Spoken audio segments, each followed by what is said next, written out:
ઘણા બધા લોકો પોતાના જીવનમાં જે પણ તકલીફો હોય તેને દૂર કરવા માટે ભગવાનની પાસે જઈ અને બાધા માનતા હોય છે, પરંતુ રાજકોટની એક ઘટના સામે આવી છે જે ચોંકાવનારી છે।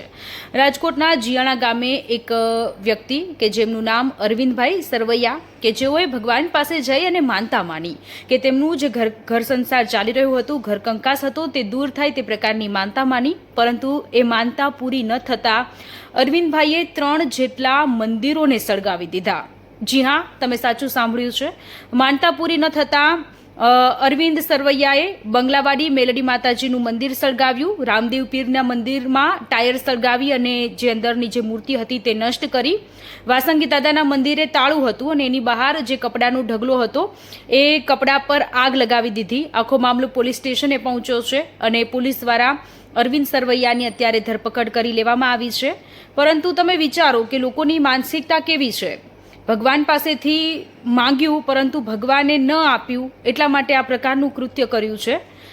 શ્રદ્ધા રાખવી એ ખૂબ જરૂરી છે, પરંતુ જોજો અંધશ્રદ્ધામાં ન સંપડાતા।